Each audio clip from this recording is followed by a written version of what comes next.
23 Maret 2013, penjara Cebongan di Sleman, Yogyakarta berubah menjadi ladang pembantaian. 17 orang berpakaian serba tertutup, membopong senapan laras panjang, termasuk AK-47, menyerbu masuk. Tanpa ampun, mereka memberondong 4 tahanan di dalam sel, disaksikan sejumlah orang. Percikan darah mengenai tahanan lain yang menyaksikan adegan horor itu. Gilanya, para tahanan yang menyaksikan pembantaian itu diminta bertepuk tangan setelahnya. Apa yang terjadi waktu itu? Tempo mengirim wartawannya, Jajang Jamaluddin, untuk melakukan investigasi. Bagaimana ceritanya? Dan inilah Putar Balik.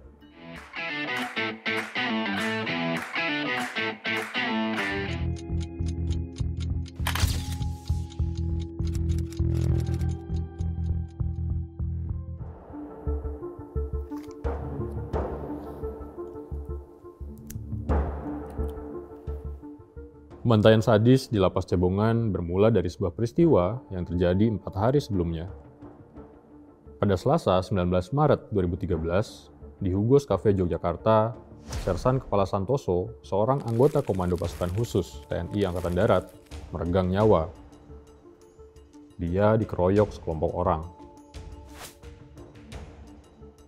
Para pengeroyok itu adalah Hendrik Angel Sahetapi alias Deki, Adrianus Chandra Galaja alias Dedi, Yohanes Juan Manbait, dan Gemaliel Yermianto Rohiliwu alias Adi, yang kemudian ditangkap dan ditetapkan sebagai tersangka.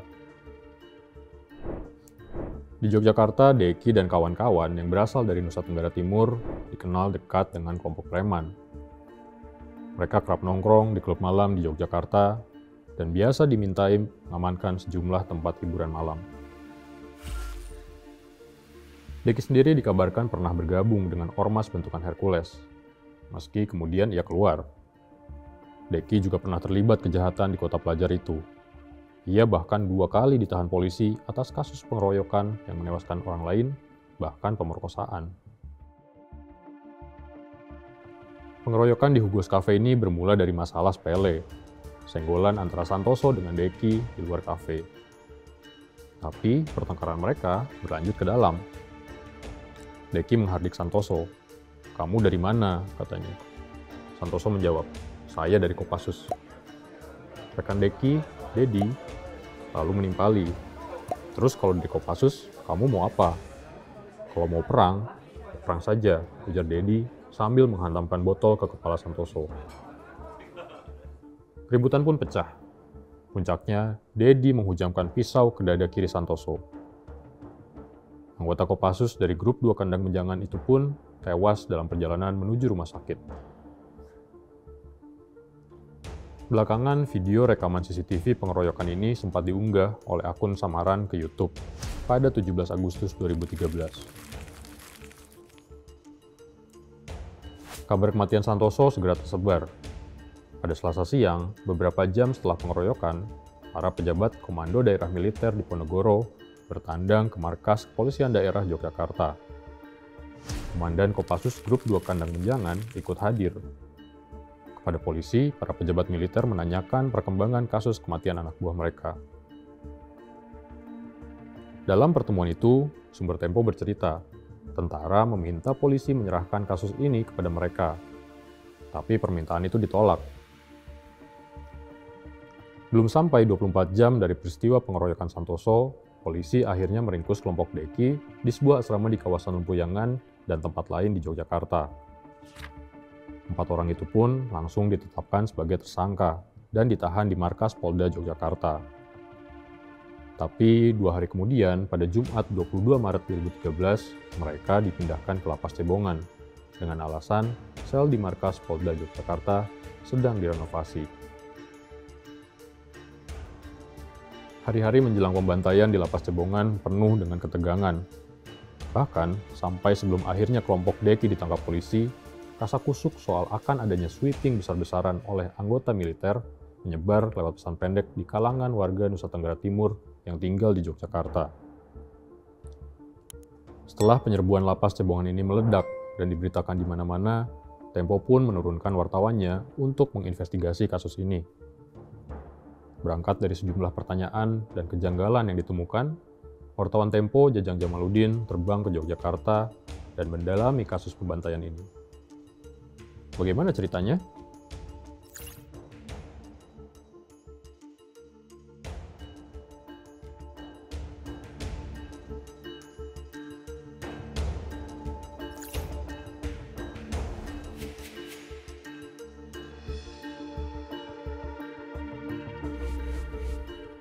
Ya, kalau alasan seperti biasa ya, di rapat redaksi Tempo sangat menilai kelayakan atau news value-nya. Nah, peristiwa ini kan dari si news value semuanya terpenuhi lah. Ini peristiwa yang magnitudenya besar, bayangkan 4 orang dibantai ya. Di dalam penjara sangat sadis. Di dalam penjara itu kan unsur kebaruan juga. Sebelumnya ya jarang lah terjadi. Bahkan mungkin belum pernah ya. Ada pembantaian oleh sekelompok orang bersenjata di dalam penjara. Unsur konflik di situ sangat kuat itu kan. Terus kemudian punya signifikansi dalam arti pengaruh. Ya penjara yang semestinya aman dalam tanda petik ya, setidaknya dari serangan orang luar itu bisa ditembus dengan begitu mudah gitu kan. Baru kejadiannya ada unsur konflik. Memang di situ tidak ada tokoh, tapi terlihat bahwa ini penting dan menarik perhatian publik dan media waktu itu semuanya saya kira menjadikan sebagai berita utama. Karena shocking betul ya. Shocking betul. Saya ingat kejadian itu kan Jumat malam ya. Ya, Sabtu pagi. Sabtu pagi ya, dini hari ya. Kita rapat perencanaan waktu itu di Majalah itu hari Jumat sih. Artinya di rapat perencanaan kita luput sih. Tapi terus kemudian karena melihat situasinya seperti itu, saya diminta berangkat malah di hari Minggu atau Senin gitu ya, setelah rapat perencanaan selesai. Dan itu sudah diputuskan ini layak ke laporan utama.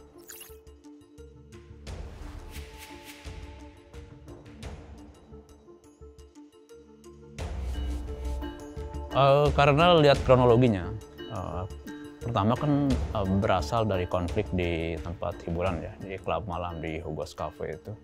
Dan yang jadi korban kan di situ sudah anggota Kopassus gitu. Jadi logika bahwa itu adalah melibatkan aparat setidaknya sudah cukup kuat. Apalagi dalam hal ini kan dari keterangan awal saksi yang datang menyerbu adalah orang dengan ciri-ciri tertentu yang memang bukan orang biasa gitu ya. Waktu itu saya ingat dari kantor arahannya, ini peristiwa yang banyak perhatian semua media gitu kan. Dan seperti biasa kita baru terbit kemungkinan pekan depan gitu ya. Dalam waktu 7 hari itu sudah akan habis di media yang harian dan online gitu kan. Dan memang betul sih pas datang saya ke sana, baik di lapas maupun di kantor Polda, puluhan wartawan, bukan hanya wartawan Jogja ya, tapi juga dari Jakarta juga saya ketemu banyak teman di situ. Ya saya ingat pesan dari kantor sih. Saya memang harus mencari sesuatu waktu itu yang beda, yang tidak ada di media lain.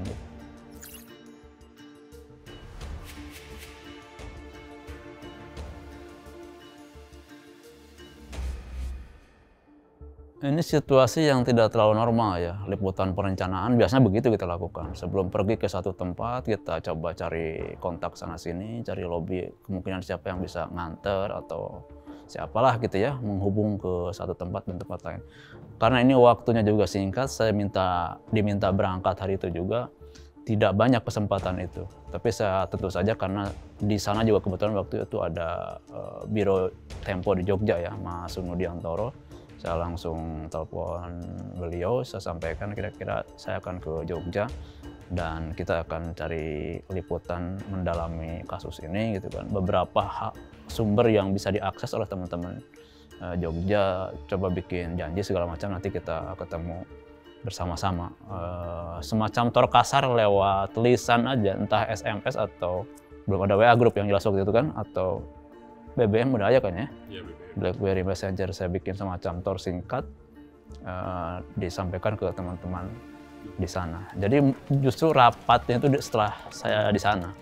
Kita kumpulin beberapa koresponden sama kepala biro, rapat kita informasi yang mereka punya gitu ya. Selain yang saya baca di media-media di Tempo sendiri waktu itu di harian ya, maupun di online, dan juga informasi-informasi yang mereka punya. Dari situ kita coba rumuskan semacam TOR ya, saya berbagi tugas siapa menemui siapa gitu kan. Dan seperti itulah, ada rapat redaksi kecil di sana khusus. Tim berapa orang waktu itu? 4 sampai 5 mungkin ya, termasuk kepala biro dan saya.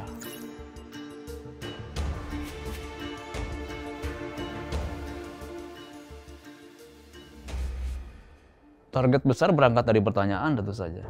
Siapa sebetulnya para pelaku ini? Yang satu dari sisi sadismenya sangat sadis gitu. Terus kedua juga punya kekuatan menerobos tempat yang secara penjagaan selemah-lemahnya penjagaan lapas pasti kan berlapis. Itu kan pertanyaan pertama yang harus saya cari. Dan waktu itu sesuai dengan asumsi dasar kita bahwa ini bukan sembarangan, pasti melibatkan aparat. Kalau berharap pada jawaban dari kepolisian atau kepala lapas, jawabannya banyaknya formal dan disaring betul sepertinya. Mereka sangat berhati-hati menyampaikan informasi kepada media massa. Ya kalau dalam situasi seperti itu saya tidak berharap dapat informasi dari pejabat-pejabat yang punya otoritas. Meskipun itu tetap kita cari, kita maksimalkan lobby-lobby yang kita punya. Nah dalam situasi seperti itu kan kita sangat bergantung pada saksi-saksi yang melihat langsung. Kita nggak mungkin bertanya kepada korban sudah meninggal gitu kan semua. Pelaku tentu saja bersembunyi gitu kan. Bahkan institusi yang waktu itu dicurigai ya sebagai yang menaungi para pelaku kan membantah. Tidak ada gitu yang pergi di malam itu karena apa? Cuma 1 minggu orang yang keluar masuk tercatat. Makanya ya seperti biasa kita mengandalkan situasi di lapangan, terus kemudian coba cari-cari saksi mata. Ke lapangan saya bagi tugas untuk rekonstruksi segala macam, baik di Hugos Cafe, terus kemudian juga di Cebongan. Saya 2 kali ke Cebongan sebelum dapat informasi yang berarti ya. Siang hari saya pergi ke sana, sekedar untuk mengobservasi, memetakan seperti apa, membayang-bayangkan, oh kira-kira datang dari sini, masuk di sana. Itu pun nggak bisa masuk karena udah di close ya. Siang hari seperti itu, saya masih penasaran. Malam hari juga saya datang, saya ingin melihat suasana malam seperti apa gitu kan. Nah di situ saya keliling, bukan hanya di depan tapi ke belakang juga ya, sekeliling itu. Terus kemudian di Hugos Cafe juga kami kirim tim untuk lihat tentu saja. Dan waktu itu kita sebetulnya sempat mencari semacam CCTV kalau ada ya, yang napak tilas rute dari kemungkinan kami menduga rombongan datang. Tapi memang nggak dapat tuh kalau CCTV waktu itu, entah karena tidak ada atau memang sudah dicabut gitu ya. Waktu itu saya lupa persis, tapi tim kita nggak dapat itu untuk CCTV. Tadinya kan kita berasumsi bahwa mungkin ada minimarket atau apa di situ ya yang punya CCTV, tapi waktu itu nggak dapat dari situ.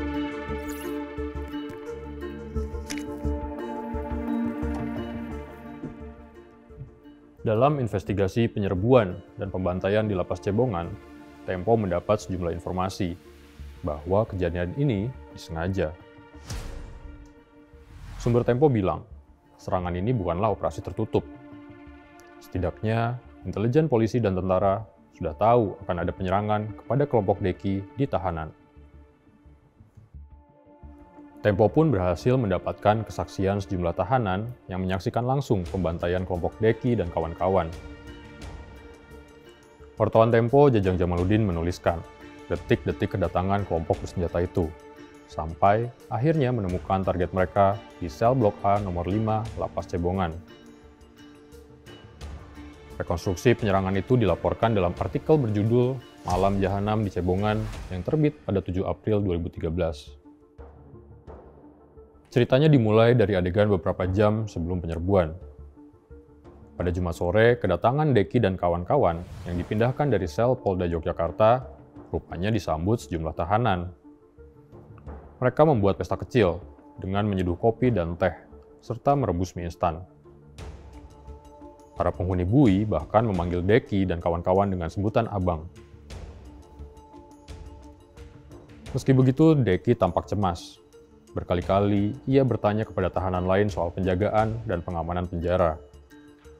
Ia juga sempat bertanya kepada sipir Cebongan, apakah mereka punya persenjataan lengkap. Sipir pun menjawab, lengkap. Ada laras panjang, laras pendek, bahkan senjata kejut. Kepala penjara Sukamto pun merasa cemas saat menerima Deki dan kawan-kawannya pada Jumat siang. Para pejabat dan sipir penjara sudah mendengar desas-desus akan adanya aksi balasan atas kematian Santoso. Sukamto bahkan menggelar rapat bersama jajarannya dan menghubungi Kepala Kantor Wilayah Kementerian Hukum dan Hak Asasi Manusia, Yogyakarta. Mereka sepakat akan meminta bantuan pengamanan tambahan dari polisi. Tapi, ketika Sukamto menghubungi kepolisian daerah Yogyakarta, tak ada respons dari polisi. Gara-gara bantuan pengamanan yang diharapkan tak jelas, Sukamto dan para pejabat Lapas Cebongan memutuskan untuk mengembalikan Deki dan kawan-kawannya ke polisi pada keesokan harinya, sambil berharap tak ada kejadian apa-apa pada malam harinya. Tapi harapan mereka meleset. Pada malam harinya, apa yang ditakutkan pun akhirnya terjadi. Sabtu dini hari 23 Maret 2013, sekitar pukul 12:30 pagi, dua sipir di meja piket dikagetkan suara gedoran dari pintu luar. Setelah dicek melalui lubang pintu, di luar terlihat sesosok lelaki berbadan tegap dengan penutup kepala yang digulung hingga jidat. "Kami dari Polda, mau bon 4 tahanan," kata pria itu sambil menunjukkan sehelai surat. Samar-samar sipir melihat tulisan Polisi Daerah Istimewa Yogyakarta di surat itu. Sang sipir membalas, "Besok pagi saja, sudah malam." Tapi sang tamu misterius mendesak. Dia bahkan mengancam akan meledakkan penjara. Mendengar ancaman itu, sipir pun membuka satu daun pintu. Dan seketika, 16 orang lain yang menenteng senjata laras panjang menerobos masuk. Rombongan itu masuk ke ruang portir, memecahkan kaca penyimpanan kunci sel. Tapi, rupanya kunci sel dibawa pulang oleh Kepala Pengaman Lapas, Margo Utomo. Dua anggota gerombolan lalu memaksa seorang sipir menunjukkan rumah dinas Margo yang terletak di samping kanan bangunan utama penjara. Margo pun diseret ke gerbang utama penjara.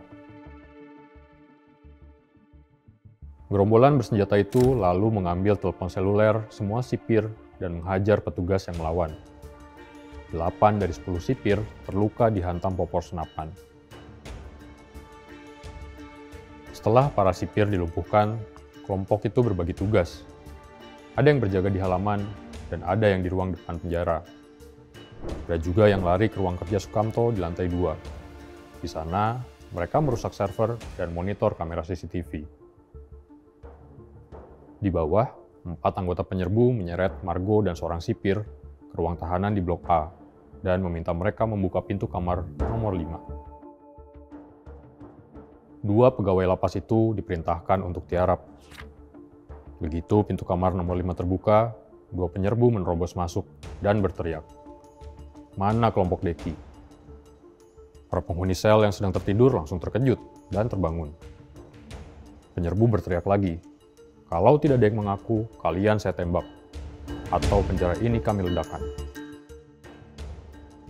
Karena tak ada yang menyahut, si penyerbu langsung memerintah, yang bukan kelompok Deki minggir ke sini, sambil menunjuk sisi kanan sel. Cara itu rupanya ampuh. Para tahanan membelah dua.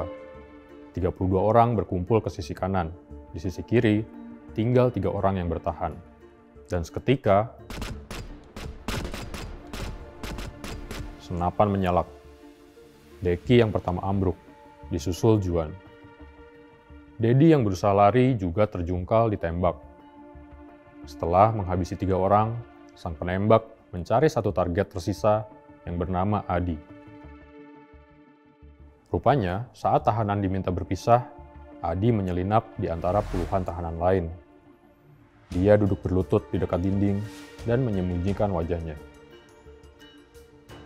Tapi, rupanya si juru tembak mengenalinya.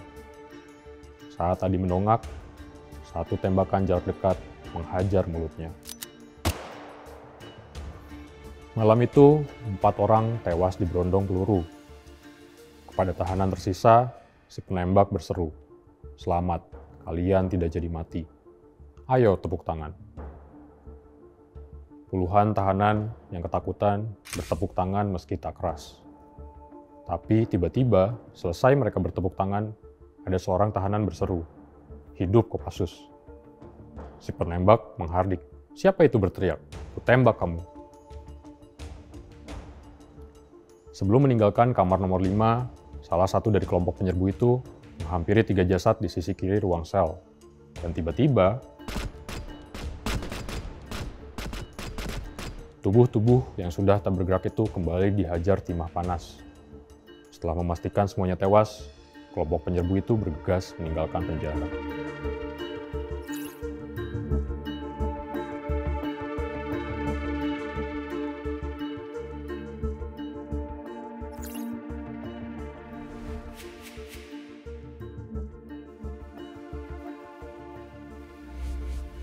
Itu terjadi setelah saya muter-muter ke banyak narasumber. Narasumber itu siapa? Ya termasuk ke tokoh-tokoh pemuda ya, yang oleh kalangan tertentu dipersepsikan sebagai preman barangkali ya. Tapi menurut mereka ya kami sebagai pemuda perantau lah kira-kira begitu yang di sini mencari hidup. Saya ketemu dengan mereka, datangi tempat berkumpulnya, yang orang lain mungkin sebut markas gitu. Tapi sebetulnya tempat berkumpul saja mereka gitu. Datang, ketemu di sana, saya menggali cerita di situ. Terus kemudian saya juga bertemu tokoh-tokoh yang disegani ya, yang mempunyai kesamaan etnis dengan korban gitu ya. Korban dari situ juga, setidaknya saya dapat profiling awalnya. Para korban ini siapa aja gitu kan di mata mereka dan umumnya dikenal ya, terutama korban utamanya ya. Deki Ambon ya, yang namanya siapa? Hendrik Sahetapi ya kalau nggak salah ya. Waktu itu dia cukup dikenal, baik di kalangan pemuda-pemuda yang saya temuin, maupun juga di kalangan tokoh-tokoh timur ya sebut begitu ya. Setidaknya mereka tahu, oh ini termasuk tokoh gitu ya di kalangan pemuda. Itu satu. Dari situ juga saya menemukan bahwa sebetulnya ada warning kan kepada kelompok timur waktu itu. Jadi hati-hati, ada sweeping dan segala macam sehingga jangan keluar malam atau keluar malam tidak sendirian gitu kan. Itu sudah beredar dan beberapa 1-2 hari sebelum terjadinya penyerangan itu udah beredar di mereka. Dan dari situ juga saya sampai rapat checking Rabu ya kalau nggak salah. Belum mendapat informasi yang signifikan waktu itu. Saya ingat checking ya, saya sampaikan dapat seperti ini, tapi daging ceritanya yang saksi mata saya belum bertemu. Tapi akhirnya saya bisa menemukan ya orang-orang yang lagi-lagi dari tokoh-tokoh pemuda itu sih, yang mereka punya orang yang di dalam ya, yang kebetulan ditahan dan juga di Cebongan. Sampai saat itu yang perantara saya juga nggak punya cerita. Ya ceritanya siapa tahu dah teman saya itu punya cerita dan menjanjikan saya untuk bertemu dengan yang di dalam, yang ditahan di lapas itu, di lapas yang sama.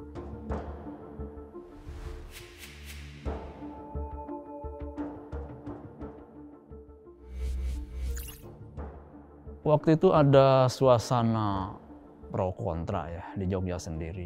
Ngobrol dengan tidak hanya dari tokoh masyarakat timur, saya cerita juga dengan ngobrol-ngobrol dengan ketemu masyarakat di Jogja, tokoh-tokoh yang lain. Ada pro kontra dalam arti ada yang mendukung tim penyerbu waktu itu karena mereka merasa ya resah lah gitu kan, mereka ini kehadiran kelompok-kelompok ini meresahkan masyarakat gitu kan. Tapi di sisi lain juga ya ini bukan aksi pemberantasan premanisme, ini adalah extrajudicial killing gitu, pembunuhan di luar pengadilan yang dilakukan oleh siapapun, tidak boleh dilakukan apalagi oleh aparat gitu kan. Ini extrajudicial killing. Nah, itu jadi bekal saya ketika perantara mempertemukan saya dengan beberapa orang saksi mata itu untuk bercerita. Saya bilang kalau Anda tidak bercerita, stigma pada Anda sebagai kelompok preman itu akan melekat.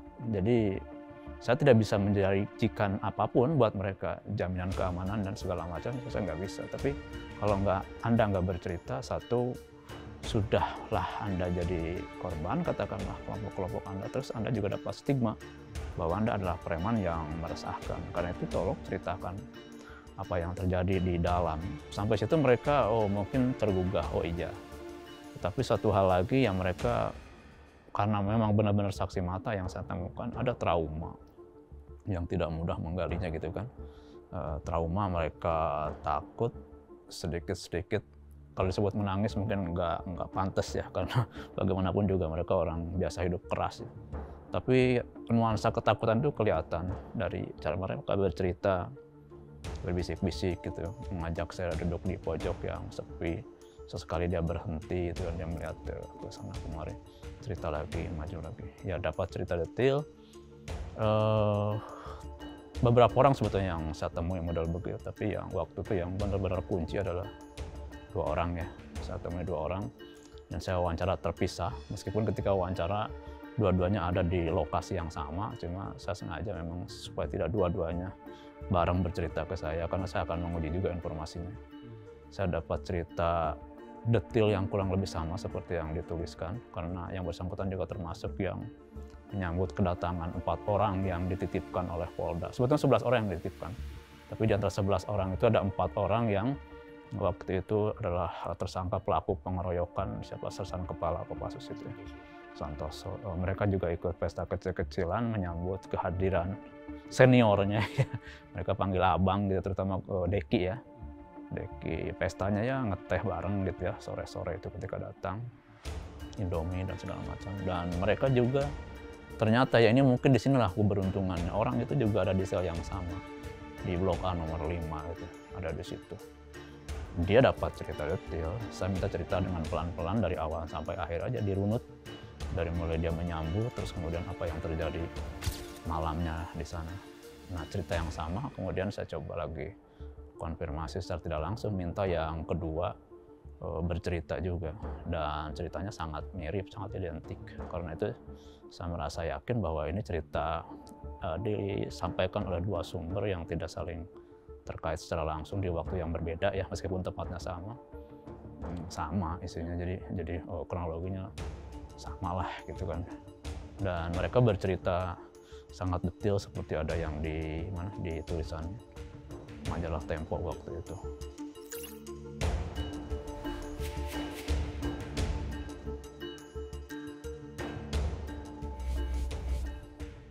Saya keberuntungan itu di ujung ya, saya percayanya begitu sih, tapi harus saya cari dulu. Andai saya hari ketiga atau hari Rabu checking, saya bilang nggak dapat apa-apa, dan saya pulang, saya nggak dapat apa-apa.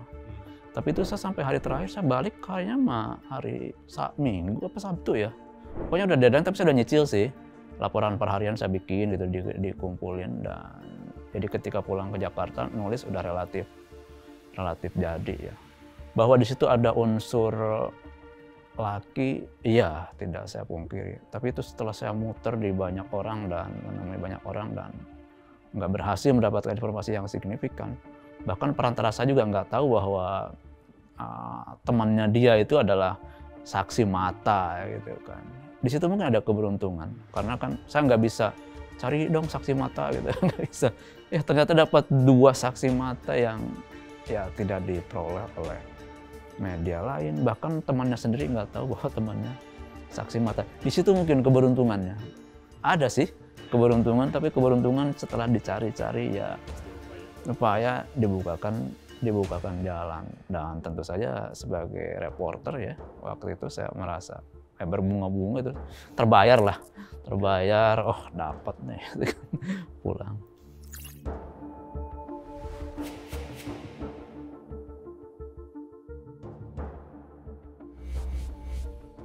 Iya, memang kita waktu itu tidak hanya sekali pas kejadian ya, beberapa kali juga ada liputan-liputan follow up-nya atas laporan utama itu.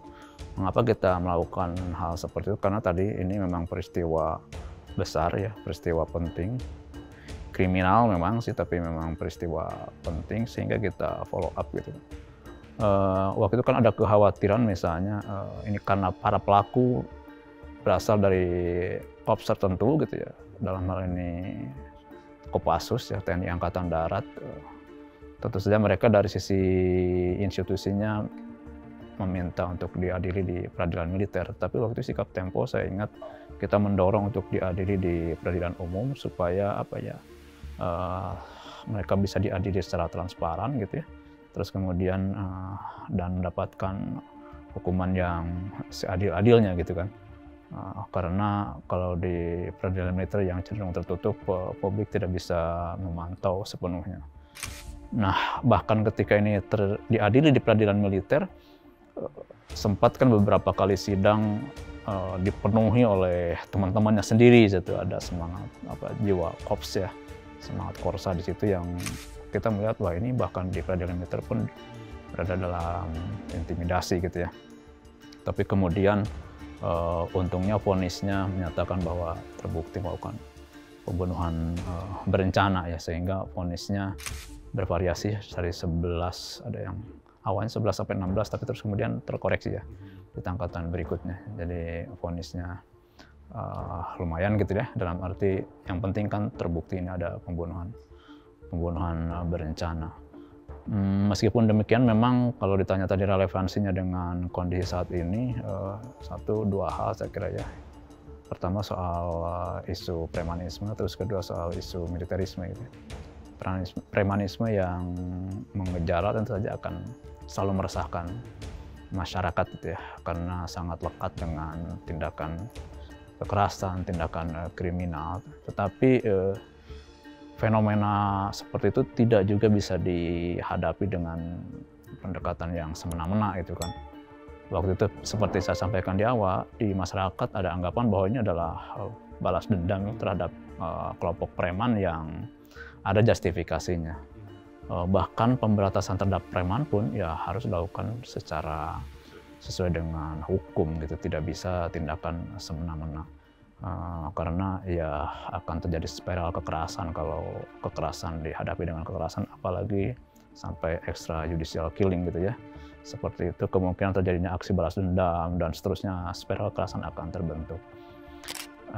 Itu, dan kedua soal militerisme yang menggejala setidaknya dalam bentuk bagaimana militer menempati posisi-posisi sipil sekarang, yang barangkali perlu diwaspadai bahwa peristiwa Cebongan juga lagi-lagi membuktikan bahwa kelompok militer ketika menghadapi persoalan maka cenderung untuk lebih menggunakan kekerasan gitu kan.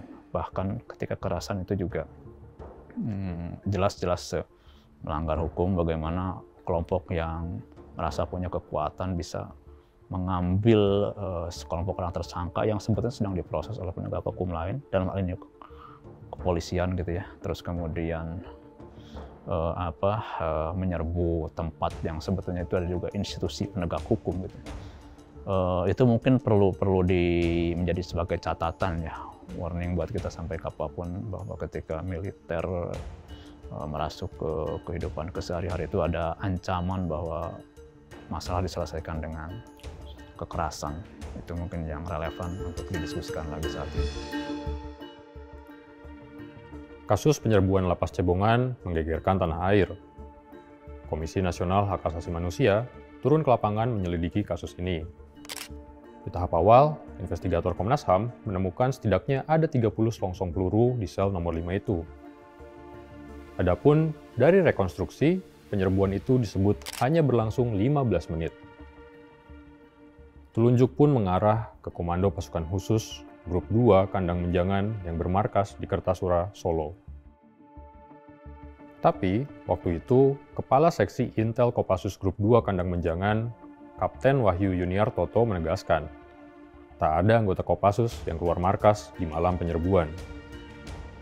Setiap anggota yang keluar selalu tercatat, kata Wahyu. Sementara itu, Panglima TNI Laksamana Agus Suhartono membantah adanya kemiripan penyerbuan Cebongan dengan strategi perang militer. Adapun Kepala Staf Angkatan Darat Letnan Jenderal Pramono Edi Wibowo menyatakan, tidak ada bukti yang jelas dan cukup mengenai keterlibatan anggota TNI dalam penyerangan penjara Cebongan. Meski kemudian, TNI membentuk tim investigasi beranggotakan 9 orang, yang disebut Tim 9. Pada awal April 2013, Tim 9 mengumumkan hasil investigasi mereka selama 6 hari. Kepala Staf TNI Angkatan Darat, Pramono Edi Wibowo menyebut ada indikasi anggota TNI terlibat dalam peristiwa ini. Sedangkan Wakil Komandan Pusat Polisi Militer TNI Angkatan Darat, Brigadir Jenderal Unggul Yudhoyono mengatakan, 11 anggota Kopassus Grup 2 Kandang Menjangan terlibat dalam penyerbuan itu. 9 menyerbu ke dalam, sementara 2 orang lain, meski sempat menghalangi, tetap dianggap terlibat karena mengetahui rencana penyerbuan. Dari hasil pemeriksaan tim 9, eksekutor serangan itu adalah anggota Kopassus bernama Serda Ucok Simbolon, mantan anak buah almarhum Santoso. Dalam serangan itu mereka menggunakan 3 pucuk AK-47, 2 pucuk replika AK-47, dan 1 pucuk pistol Six Sauer. Senjata ini berasal dari tempat latihan mereka di Gunung Lawu. Unggul Yudhoyono juga menjelaskan, penyerangan ini murni karena spontanitas. Para pelaku adalah teman seangkatan almarhum Santoso selama pelatihan. Mereka tak terima teman mereka dibunuh preman. Hasrat itu makin membara karena mereka menganggap harus menjaga semangat Korsa yang dianggap telah dilecehkan para preman itu. Meski disambut positif oleh berbagai pihak, hasil investigasi tim 9 tak memuaskan Koordinator Komisi untuk Orang Hilang dan Korban Tindak Kekerasan atau Kontras, Haris Azhar. Menurut dia, apa yang diungkapkan Unggul hanya mengungkap sebagian fakta. Sebagian lagi disembunyikan. Ada gap besar antara temuan TNI dan temuan Kontras. Penyerbuan itu pasti direncanakan, ujar Haris. Ia menduga TNI berkukuh mengatakan penyerbuan itu tak direncanakan agar hukuman para pelaku lebih ringan. Beberapa bulan kemudian, pada Juni 2013, sidang kasus penyerbuan Lapas Cebongan akhirnya digelar di Pengadilan Militer 211 Yogyakarta. Dalam sidang itu, terdakwa utamanya adalah Serda Ucok Simbolon. Dalam proses persidangan yang berjalan sekitar 4 bulan, Hakim Pengadilan Militer Yogyakarta, Letnan Kolonel Joko Sasmito, akhirnya memvonis Ucok dengan hukuman 11 tahun penjara dan pemecatan. Adapun anggota Kopassus lain yang terlibat mendapat hukuman beragam. Tapi, hukuman mereka lebih ringan ketimbang vonis terhadap Ucok Simbolon.